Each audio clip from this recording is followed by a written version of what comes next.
Greetings, Hempster. Thank you for tuning in to another Hemp episode of HempAware Radio, where we focus on what's most important for your business and your life. Today's show is all about creating the healthiest soil possible to grow the richest, highest yielding hemp and cannabis crops possible. Whether you're a home gardener growing a few plants yourself, or you're a commercial producer of hemp or cannabis, you're going to love and appreciate some of the nuggets our special guest, Alexandria Irons, will be sharing with you today. She's the queen of the sun grown, which should give you an indication that growing your plants outdoors is what we're going to be discussing today, and why outdoor growing is superior to indoor growing in many ways. And many years ago, when I first got into the hemp industry, I first discovered how our soil across the USA and ultimately the world is being destroyed and denigrated by the day with all of the monocropping, herbicides, pesticides, and lifeless fertilizers that are being used. We are just completely destroying the topsoil, which ultimately is making our foods and crops void of the vital minerals, trace minerals, and ultra trace minerals, as well as the probiotics, healthy bacteria, enzymes, and the necessary elements to sustain a vital life. And so Alexandria Irons, known as the Queen of the Sun Grown, or queenofthesungrown.com, is a mother, a teacher, a student, and grower of everything under the sun. She teaches cultivators, large and small, how to manage their gardens holistically.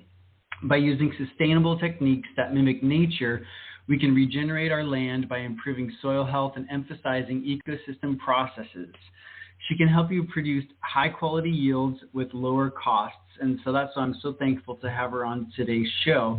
And it's been far too long since cannabis was known for what it really is, an essential solution for our food, homes, clothing, plastics, fuel, medicine, and so much more. So if you're ready to take your hemp and cannabis farming practices to the next level, you're going to love this hemp episode today. And so without further ado, thank you so much, Alexandria, for being on HempAware Radio with me. Thank you, Tyler. It's my pleasure. I'm so happy to be here. Yeah. So for our listeners that are just getting introduced to you, maybe give us a little bit about your background or your area of expertise and what led you up to working in the hemp and cannabis industry. Yeah, I would love to. Basically, I went to college for natural science with an emphasis in environmental science. I worked for the Nature Conservancy doing ecosystem management for invasive species and endangered species. But my whole life I've used cannabis as medicine, and I've seen it heals the people around me, including myself. And I started dating somebody when I was 26 who was growing cannabis in his garage, and I absolutely fell in love with the plants. I've been gardening since I was just a little kid, and I've always been somebody who's likes to be self-reliant, self-sufficient, know where my food is coming from, know where my medicine is coming from. And I really just, like I said, I fell in love and I went down the rabbit hole and I went headfirst into it, just learning everything I possibly could. I started taking sustainable agriculture classes. I got certified in holistic farm management through the Holistic Management International, Alan Savory. And then I got certified as a UC Davis Master Gardener and Composter, and got very involved in the legislation that was occurring during Prop 64 in the state of California, which legalized recreational cannabis, which had been medical cannabis since 1996. So I grew up in California with cannabis being legal practically my entire life. And so I kind of lived in this bubble that cannabis was widely accepted. And it wasn't until, I started traveling more and going to other states and seeing that people villainized it and didn't see it for this beautiful, magical, amazing plant that it is. And so not only do I teach cultivators how to reduce their overhead, grow more sustainably, but I am a huge advocate of the benefits of cannabis, but not only cannabis and hemp, entheogens in general, any plant medicine, we have really lost that connection to Mother Earth. And it's my life's goal to help people reconnect with that. Amen. That's totally noble goal and vision. And it's no wonder that even the Bible says, and the Lord God formed man of the dust of the ground and breathed into his nostrils the breath of life, and man became a living soul. And so it's that connection with the earth and knowing that we're literally made of the earth. And so I appreciate the work that you're doing and really look forward to getting into some golden nuggets here. But before we get into some of the solutions, what would you say are some of the biggest problems right now or biggest challenges that hemp and cannabis farmers face and also just, our soil at large? What would you say are some of the biggest enemies or, destroyers of our environment and earth? Okay, well, that is a loaded question, but I would say, for me, the last 6 years, I was in commercial production, growing cannabis for flower production in California. And this last year, I switched to education because I saw the problems, I experienced the problems firsthand of overregulation on the state level with lack of regulation on the federal level. So banking, loans, the hurdles that you encounter when you are a cannabis producer in an illegal country but a legal state are enormous. And then with all of the other states coming online, every election we see a new state is legalizing, and hopefully we see federal legalization coming. We're seeing our prices dropping drastically. It is right now the biggest hurdle for cannabis specifically, and hemp. Hemp has dropped incredibly. I remember 2018 prices were really high for hemp, and the following year it was a quarter, a third, even less. And so really having a strong business plan, reducing your overhead, and working out your business to be as efficient and sustainable as possible. So many people forget that the 3 pillars of sustainability also include your wallet, your economics, your money. It is not only the environment, but it is your money and your community and the impact that you have on all 3 of those pillars, the triple bottom line of sustainability. So the challenges that we're seeing are definitely the business side, economics. How can you thrive? How can you grow your small farm, your sustainable farm, and compete with these massive multi-state operators who have millions of dollars and can bleed and operate at a loss for years, while we're seeing small family farms who have been doing this for generations going under, unable to survive this. So that is what I see the biggest problem financially. And so it is my goal as a consultant and educator and grower to help people reduce their overhead by implementing sustainable techniques. And that would lead me to the next largest challenge that we're seeing outside of just cannabis and hemp, but all agriculture. They say that we may have 60 harvests left with the soil that we have available because of our extraction methods of farming. And so that right there is a bigger problem for all of us, all of humanity. Absolutely. So regenerative farming and doing away with this monocropping and tilling the soil, and there's just so much that we can do, but it's the education that is so essential, which is why what you're doing is so important. So to kind of get into specifically cannabis growing or hemp growing, what is the difference between indoor versus outdoor, and why are you so such a proponent of the outdoor methodologies? Oh, look at your carbon footprint of running anything inside. It takes electricity. It takes way more immense input to grow something inside. A plant is a plant. For 250 million years, we've had plants. They know what to do. They have evolved to be thriving under the sun, and we can help them and grow them and domesticate them, but essentially it is just a huge waste of resources to grow inside. And so we've seen this discrepancy between consumer education on believing that indoor is superior and it fetches a higher price, but I would disagree. I would say that outdoor or greenhouse, you can get greenhouse cannabis to the quality of indoor with a drastic reduction in the resources required to grow it, but still having somewhat of a UV protection from the elements that influence the appearance of the flower. That's really what it comes down to, is that completely outdoor flower can get a little beat up and doesn't look as pretty as, let's say, an indoor flower that hasn't had to go through the perils of windstorms, hail, rain, intense UV radiation, pests. But all of those things increase terpene production. And what are terpenes? Terpenes are the compounds that give the plant the flavor, that loud cannabis smell that we, when we open up that bag that we come to love, when we know we've got a good strain on our hands. Well, that is increased when you're outside, because terpenes are the way plants communicate with the world.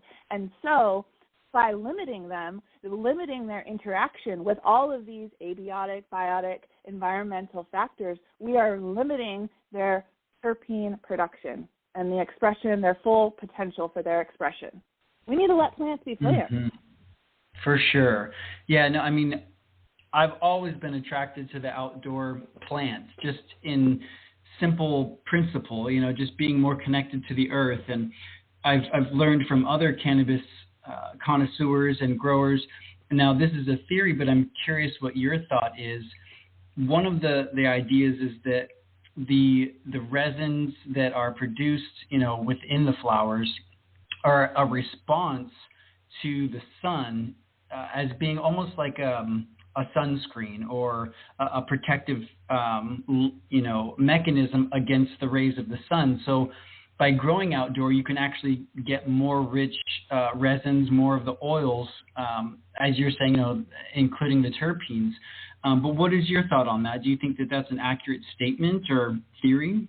Oh, yes. Yes, there's research done out of Israel, which they have been studying cannabis production legally and university level for longer than anywhere else in the world, and they have been publishing studies on the correlation between higher THC levels in higher UV radiation. So outdoor cannabis can express higher THC because it is, like you're saying, a sunblock to protect it from those high UV radiation. But as for, all of the rest of the oils, we don't even understand fully the complexity of the relationship of plants with the sun, but that is how a plant eats. That's photosynthesis. So we can mimic it and try to manipulate it inside. And hey, I am a proponent of growing however you can. Right now, I have a little tent in my garage with LED lights because, you know what, it's -1 degrees in northern Washington right now. And I need my medicine. My husband needs his medicine. And I don't disagree with anyone growing their own, because I think that you should do that. So don't get me wrong. If that's the only way that you can grow, then you should be doing it and being as sustainable and aware as possible. The LEDs nowadays are a vast improvement on energy consumption. So there's definitely ways you can choose to be sustainable inside as well, but I'm talking about giant indoor warehouses that are growing for commercial production. When we have enough cannabis production outdoors in California alone to pretty much supply the nation, because California's been doing that before it was legalized. Where do you think everyone got their cannabis? It was grown in California and shipped all across the nation. They say that there's 10 times more cannabis produced in the state of California right now than what consumers could consume. Right. So what would you say obviously people are successfully growing cannabis. but there's still challenges. There's, mistakes that growers are making. What would you say are some of the biggest mistakes, whether you're growing indoor or outdoor, that most farmers are making? Like when it comes to the quality of the soil or maybe the nutrients they're using, is there like maybe the top 3 mistakes that people are using or making? I help clients. I have clients all over the world, and I think that the biggest mistake is really underestimating the challenges that you can face.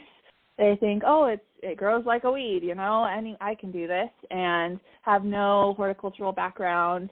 I had a client this past year, and it was his third season, and he'd never grown anything before in his life, but he decided that he was going to, grow a cannabis farm, have a big old farm out in Oklahoma, and he hired me, and we turned things around, and he had his best successful harvest this year, but he didn't think about the challenges of mold issues, pest issues, and be preventatively taking action. I think having a strong IPM plan in place, integrated pest management plan, and knowing your genetics and your environment. So other seeds, when you buy vegetable seeds, you can look at your flower and your veggie seed and you can say, hey, this is, garden zone 6B or garden zone 11A. You know what I'm saying? And cannabis and hemp they don't sell seeds like that.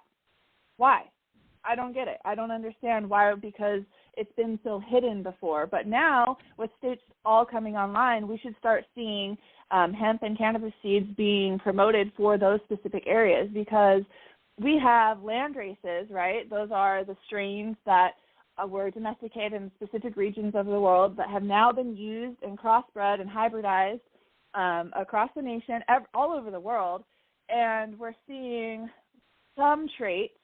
But right now we have in the United States, at least, we have such a diluted hybridization of all of these crosses and strains, and everyone is growing whatever strain they think that the consumer wants, the next hype strain or what they're sold on, without considering the lineage of the land race, where they were originated from, what traits they have. Are they mold resistant? What terpene profiles show up in these? Is there high limonene? That's going to be good for pests. So those are the issues that my client in Oklahoma ran into, is a lot of pests, there's a lot of bugs, and high humidity. So what do? I look for strains for him specifically that are pest resistant, meaning they have high limonene. So that's any of those lemon strains. It's having the forethought to think about the challenges that you may encounter, solutions for them before you even encounter them.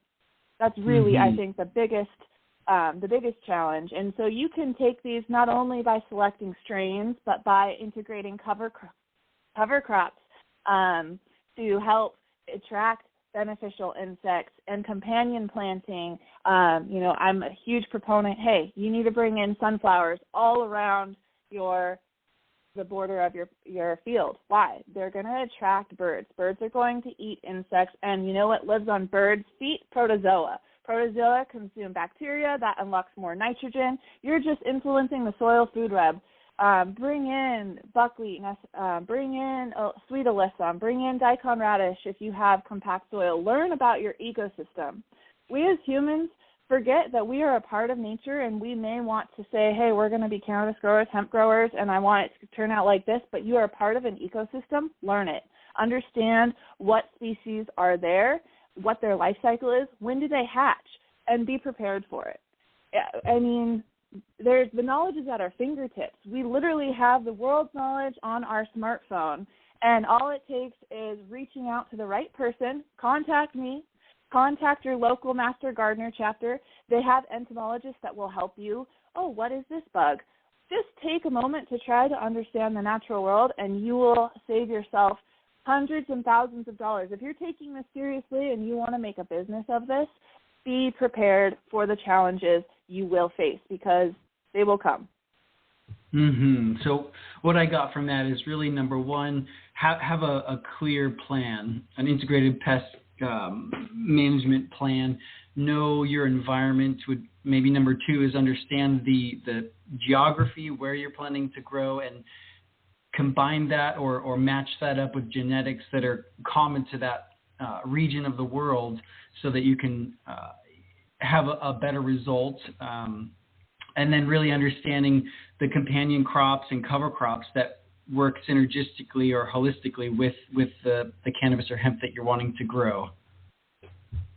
Exactly. And you don't need to know everything. You just need to know enough and reach out to people, because have a good team. There's somebody who's an expert in all of those different things. And it's just reaching out and having that humbleness to know that you don't know everything, but somebody does, and just put in a little effort to figure it out. I think that will save you a huge headache, hundreds of thousands of dollars, if you are really taking this seriously. I mean, the gentleman that I'm discussing, he spent $250,000 lost the first 3 years.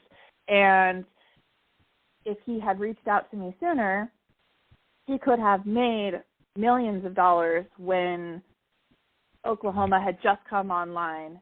You know what I mean? And prices were at their highest. And so I would say, no matter where you are, if you're listening and your state has just come online, be prepared that prices may be good now, but come 2 years, 1, 2, 3 years from now, prices aren't going to be the same. So build your business plan acknowledging that. Totally. So in terms of some of the misconceptions, I know there's a lot of facts or things that are touted as facts about how easy it is to grow hemp or cannabis, how you don't really have to water it. People refer to ditchweed and how it just grows. But what would you say are some of the biggest misconceptions about growing hemp, and how can we correct some of those? Well,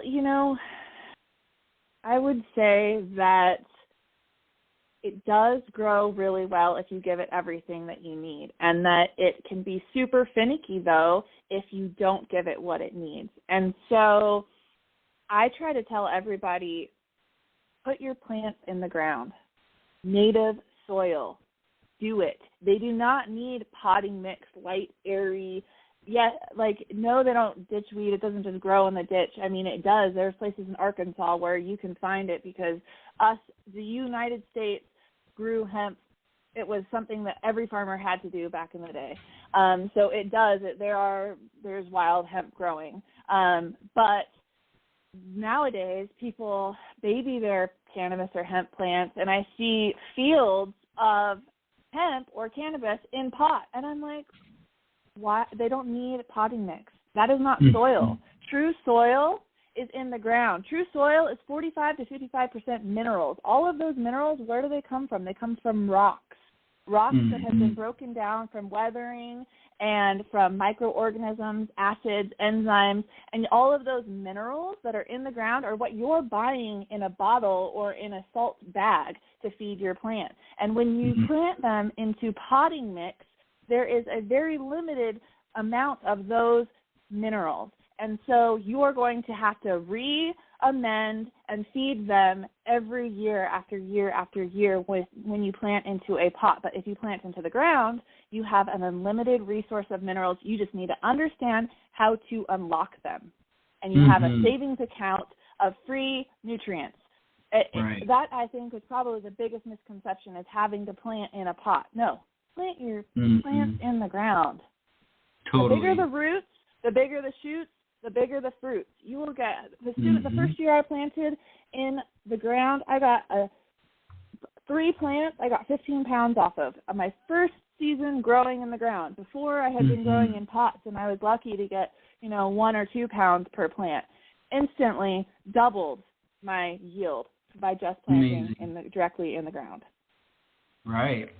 So in terms of watering, what would your recommendations be? I mean, obviously it's dependent on the environment, how much natural rainfall there is, but what is the typical,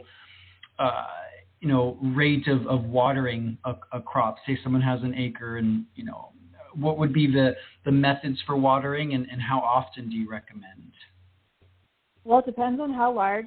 Okay, so that's also another loaded question. And by the way, I do want to mention that I am currently teaching a living soil masterclass across the nation where I break down how soil is created, how you can determine your water infiltration, all of this information I go into in depth.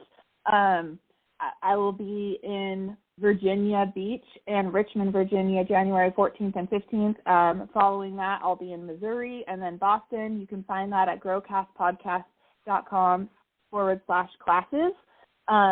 And we'll get into the nitty-gritty of all of this. But basically, I would say getting a good irrigation, I like to just use plain old drip line in rows for my, fields of cannabis. You can just roll it out and then roll it back up. Make sure you're saving it, keeping it nice. And I like to just make sure that the soil is moist. Cover it with a mulch. That's the number one thing you could do to reduce your water usage is cover the freaking soil, whether it's a living mulch or a straw or, any kind of mulch. Think about thermodynamics.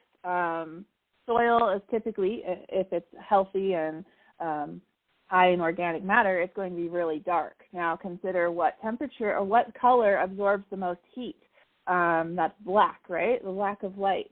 And what reflects the most light and therefore heat is light-colored white.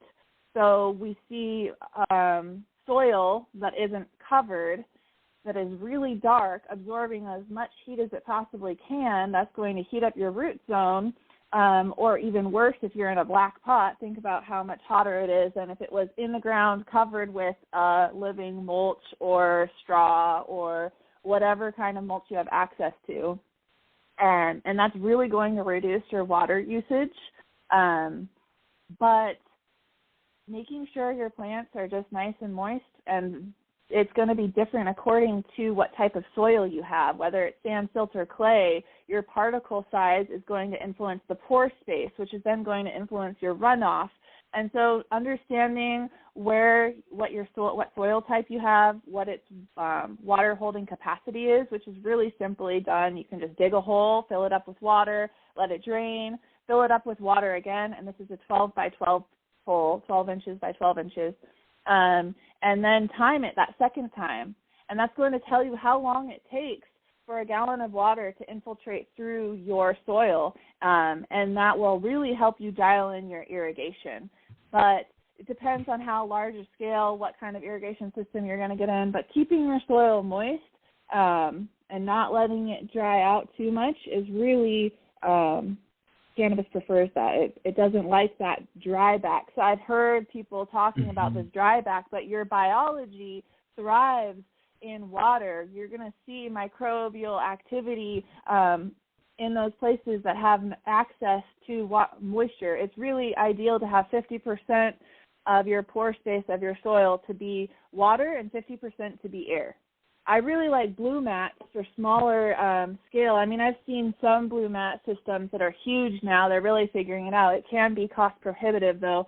But basically, they have sensors, the little carrots that are inserted into the ground, and they can tell the amount of water by the pressure, and they will automatically water according to the pressure of the water that is present in the soil. And so it's an intuitive system that will automatically allow the drip to fill the water at the rate that the plant specifically wants, rather than like a drip system, which is just, on a timer for a certain amount, and you have to go out there and actually see, hey, what is my soil's moisture level? And you can do that with a moisture meter or your good old-fashioned, finger test. Put your knuckle in, your finger into the second knuckle and see how moist it is.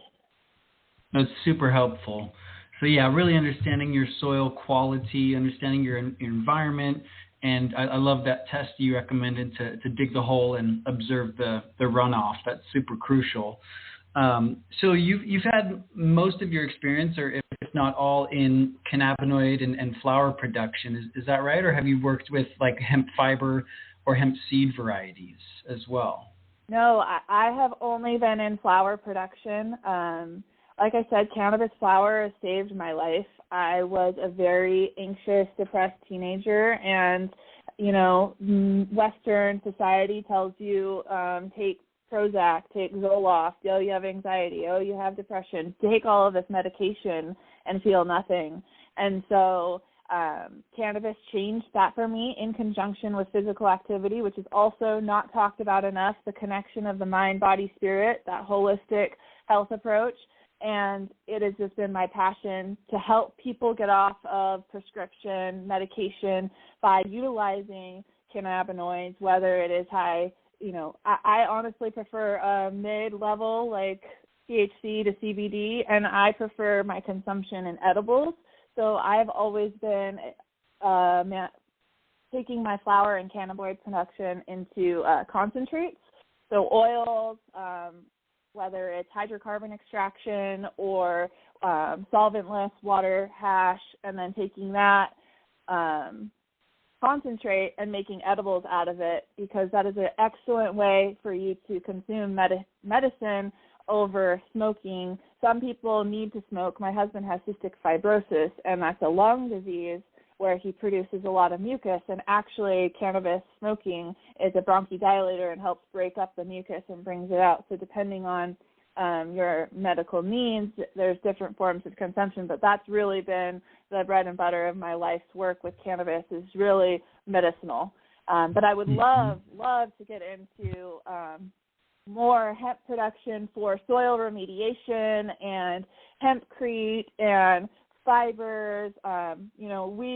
We always fed all of our cannabis leaves to our goats and chickens, and then all of the goats and chicken manure was composted and then fed right back into the cannabis garden. So fodder is an excellent use. Closing that loop wherever you can. And I just hope that we see more processing facilities open up in the United States soon. I know that we were talking about this earlier with the hempcrete. That bill was just passed that will put hempcrete on the approved building materials for the United States. So we should really start seeing a lot more hempcrete buildings, and that's going to be amazing because those are like carbon negative. I don't know enough about it, but that's definitely something that I would love to get more involved with. For sure. Yeah, it's been over 18 years since I got into the hemp industry, and my focus has always been on the fiber and seed side of things. So I love having these types of conversations because I still have so much to learn, as far as the flower and cannabinoid production. But one thing that you touched upon, just getting off of the pharmaceuticals and showing people how cannabinoids can replace a lot of these pharmaceutical medicines. And I discovered, because I'm an etymologist, not an entomologist. An entomologist studies insects. An etymologist studies words. And I looked at the origin of the word cannabinoids. And it just so happens that, we have these internal compounds, or endocannabinoids, as you well know. And I just find it so fascinating that the endocannabinoid system was named after, first discovering cannabinoids like THC and CBD in the cannabis plant. And so it's just so cool that, humans now have this internal system that was named after cannabis, or what, the compounds in cannabis. And the word cannabinoid is a conjugation of canna, coming from cannabis, and oid, O-I-D, which comes from a Greek word eidos, E-I-D-O-S, which means wisdom. And so I just find it so fascinating that cannabinoids are like these wisdom molecules that know how to interact with the different systems within our body, like our immune system and nervous system. And I just found that so cool and interesting that these wisdom molecules know what to do and how to assist our bodies. So I just thought it was a cool little insight on the word cannabinoids. But, speaking of cannabinoids, did you have a thought on that? No, I just didn't know that. That's really, really interesting. I didn't know the meaning of the word cannabinoid. So that's amazing. Thank you for sharing that. Yeah. And cannabis is canna, which is like canine, and or canna as in like the cane, like the long, tall stalk is like a cane. And then bis, meaning bi, or like a binary or dual system. And supposedly the Dogon tribe in Africa says that cannabis comes from the star system Sirius, which is the two-dog planet, or the two-star dog, as they call it. So just a cool little connection. But to kind of wrap up our conversation, one of the ideas or maybe misconceptions is that you can dramatically affect the terpene and cannabinoid output based on how you grow your plants. Would you say most of the cannabinoid and terpene profile and the level of cannabinoids and terpenes is based on the genetics, or can you affect how a plant expresses itself based on your growing methods? Oh, you can definitely affect the cannabinoids and terpenes.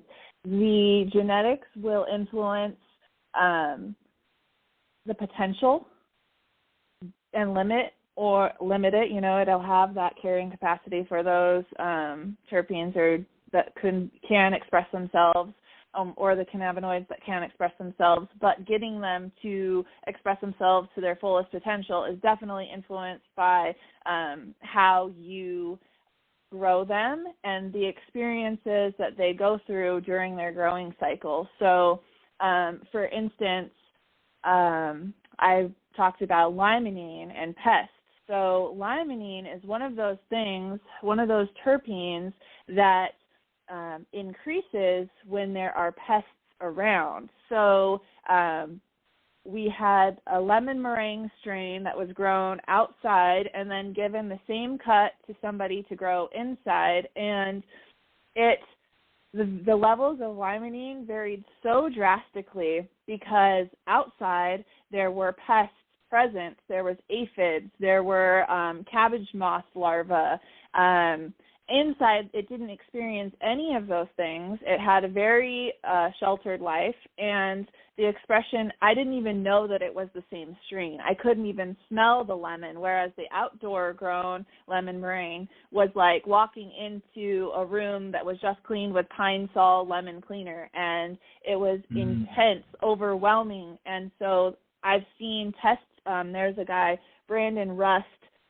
He's a very knowledgeable cannabis cultivator, consultant. He has a Bokashi earthwork nutrient line, and he does a lot of testing, and he just published he just shared some testing that had just been released on a strain that was testing very low in cannabinoids and terpenes, and then once it was given a different environment of living soil, grown in living soil, which, is like using microorganisms and the natural systems and processes to deliver nutrients, its expressions were wildly different.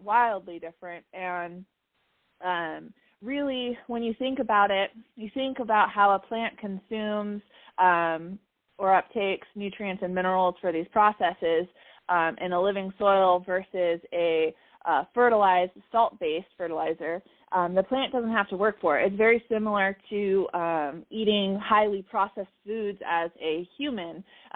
Sure, you're getting energy, you're getting calories, and you're living, but you're nutrient devoid. You don't have those essential minerals. You're lacking those, and a lot of people will eat, all this fast food and then have to take daily vitamins. Well, think about the cannabis plant that is consuming highly processed food in the form of salt-based fertilizers. It doesn't have to be solubilized or chelated by a microorganism. That's what happens in living soil when you're giving organic matter in the form of, like different amendments, and you're breaking that down, allowing nature to cycle it through, digest it through enzymes. That's what microorganisms, they produce enzymes and acids that then break down, solubilize it, and allow that plant to access not only, that energy, but the minerals, and it's a much more balanced diet. And so when you are healthier, you are able to live at your fullest potential. And I love to relate humans and cannabis all the time because we require the same 17 macro and micronutrients, and how you live your life is going to influence your highest potential and how you, that is just true for anything in life. So anything that you're growing and anything that you're doing, if you're not doing it to your highest potential, giving it your best shot, providing the best resources, you're not going to see the best results. I totally agree. Yeah, it's input, output, and just like, there's running a car on 87 octane fuel, and then you've got like a jet, you've got jet fuel, and how clean and efficient that burns. It really depends, or affects the output and the energy output. And just like with humans, we are cultural beings. That's why a group of people is known as a culture. And like you talked about the enzyme potential in the soil, the word enzyme actually translates to in culture. And so when something is in culture, it's activated, it's living, it's alive, it's electrical. And I think health is directly equated to energy. When you feel low energy, you're most likely consuming low energy nutrients or foods that are devoid of nutrients, as you said. And so having an activated, living, energetic, electrical soil is one of my mentors refers to enzymes as the spark of life. And so enzymes devoid in our soil means enzymes devoid in our food, which means that our own bodies have to produce extra pancreatic enzymes and steal from our metabolic enzymes, which are required for every biochemical function in the body. And so if we're not consuming foods that are grown in nutrient-rich soil, it just directly robs our energy. And so everything you're describing is totally accurate to my experience. And I love what you're doing and really appreciate the foundational work, literally, to help our farmers. And we've just had such a disconnection between our soil and our food and humanity, and like less than 2%, I think, of the population is actually farmers. And I think hemp is a way for us to build that bridge again, and you're definitely doing that with the work you're doing. But just to close up, where can our listeners learn more about you, get in touch with you, and hire you for your services? What you're doing is so amazing. Thank you. I really appreciate that. You can get a hold of me through my website, queenofthesungrown.com. You can email me directly at queenofthesunllc at gmail.com. And then follow me on Instagram and YouTube, Queen of the Sungrown. I also have a Patreon, which is a subscription membership. It's $10 a month. If you can't afford it, I always give free membership. And basically, I post a written article based off of scientific articles that I just love reading. And so I will go and study what's going on in the scientific community pertaining to cannabis, pertaining to organic gardening, living soil, microorganisms, enzymes, which I freaking love enzymes. I'm so excited about everything that you said about enzymes. And so I post monthly written articles and recipes, and I host a weekly Discord live voice chat that is behind the paywall for Patreon. So that's Queen of the Sungrown at patreon.com. So thank you guys. If you ever need anything and you're listening to this, I'm always happy to share my knowledge and consulting, or if you just want to chat about life, philosophy, anything like that.